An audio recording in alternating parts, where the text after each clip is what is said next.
In 1998, this cookware brand made every single one of its pots and pans on American soil, Toledo, Ohio. Then a curtain rod company from New York bought it for $110 million, and within a few years, nearly all of that production was gone, shipped overseas. The factory workers, replaced by suppliers in China, the company refuses to name to this day. The brand is still on the shelf at every department store. The logo looks exactly the same. But here's the part nobody told you. It did not die because people stopped buying it. It died because the people who bought the name decided the name was worth more than the company that built it. And it is not alone. It is one of 7 cookware brands that died exactly like this: absorbed, gutted, or quietly shipped overseas while the logo stayed right there on the box. Which means the pot sitting in your cabinet right now might already be a corpse wearing a brand. I walked through a century of American cookware to find them. We are counting down from 7, and the markup on the lie gets uglier with every number. Number 1 is probably in your kitchen tonight. Number 7, Club Aluminum. In the 1930s, Club pioneered an entire style of cooking. Heavy cast aluminum pots with tight lids that sealed in steam, so vegetables cooked in their own moisture instead of boiling away their nutrients. For decades, Club Aluminum was a wedding gift staple, the pot a young couple expected to keep for 50 years. Then the brand failed to adapt. It never modernized, never moved past its mid-century design, and as cheaper coated pans flooded the market, Club faded. It was absorbed by Mirro, another aluminum maker, and quietly stopped being made.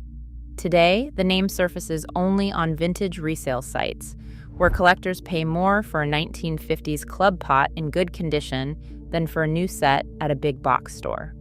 When the used version outsells the new version, that is the market telling you the old one was better. You are not hunting for nostalgia. You are hunting for the last pots built to outlive their owner. Number 6, Mirro. If Club got absorbed, Mirro got hollowed out. Founded in Manitowoc, Wisconsin in 1909, Mirro was once the largest aluminum cookware maker in America. During both World Wars, the factory made mess kits and canteens for soldiers.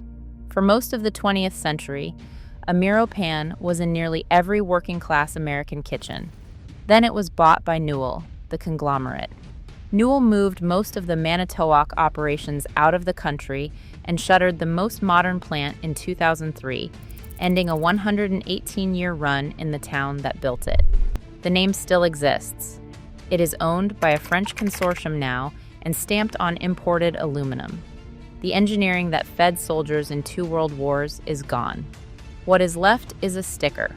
You are not buying Mirro. You are buying the ghost of a Wisconsin factory that no longer exists. Number 5, Wherever helped invent American aluminum cookware. It was so trusted that in 1912, the United States Marine Corps adopted Wherever utensils as standard issue. For over a century, the brand moved through American hands until its parent company, Global Home Products, filed for bankruptcy. In 2006, the French conglomerate group SEB scooped up the wreckage for $36.5 million. The buyout included the trademarks and a factory not in America, but in Nuevo Laredo, Mexico. The brand that armed the Marines now exists as a budget line bonded to a foreign supply chain. Here is the pattern starting to form. A French parent, an overseas factory, an American name kept alive precisely because it still means something to people who do not know it has already changed hands. You are not buying the Marine Corps standard. You are buying its embalmed logo. Number 4, Calphalon. This is the one I opened with. Calphalon built its name in Toledo, Ohio, making professional hard anodized cookware that real chefs put in real restaurant kitchens. Until 1998, every piece was American-made. Then Newell, the same conglomerate that gutted Mirro, bought Calphalon for $110 million. New management took over, and most production moved to China. And here's the tell. To this day, Calphalon will not disclose on its product pages where its cookware is actually made. A handful of lines are still finished in Perrysburg, Ohio. The rest, the knives, the appliances, the bulk of the cookware, are made overseas and deliberately unlabeled. When a company hides where a pan is made, the silence is the answer. You are not buying Toledo craftsmanship. You are buying a confidentiality agreement. Number 3. Farberware. Founded in the Bronx in 1900, Farberware built a reputation on stainless steel pots that families ran for 40 years. The brand passed to the Meyer Corporation, which kept it respectable for a while. Then in 2011, the private equity firm GTCR acquired Meyer for roughly $700 million. This is where the story shifts from neglect to financial engineering. Private equity does not buy a company to make better pans. It buys a company to extract value, license the name across as many cheap product categories as possible, and move on. Today, the Farberware name is plastered on everything from air fryers to knife blocks to coffee makers. Most of it made by licensees the original company never had anything to do with. The name is no longer a manufacturer. It is a rental sign. You are not buying Farberware. You are buying a logo somebody is leasing by the quarter. Number 2. Revere Ware. The copper-bottom pot with the black handle. It traces its name back to Paul Revere himself, and for decades it held an estimated quarter of the entire American cookware market, 1 in 4. Then it got passed down a chain of owners like furniture nobody wanted. Revere Copper and Brass went bankrupt in 1982. The cookware division was sold to Corning. Corning expanded the lines but ceased all American manufacturing. Then World Kitchen took over, and World Kitchen itself filed for bankruptcy in 2002. The brand limped along until 2018, when its new parent, Corel, simply shut it down and erased it from their website. No funeral, no announcement. A brand that once owned a quarter of the market just stopped existing. Fans now buy replacement parts from third-party sellers because the company that owns the name walked away. You are not buying Paul Revere's legacy. You are buying a discontinued corpse. Number 1. Magnolite. The pot that is probably in your kitchen or your mother's right now, and the one that proves every lesson on this list. Magnolite began in 1934 in Sydney, Ohio, hand-poured cast aluminum, a magnesium alloy that heated so evenly it became the gold standard for Southern cooking. The oval roaster was a wedding staple across the American South for generations. Then the brand entered the gauntlet. Wagner sold to General Housewares.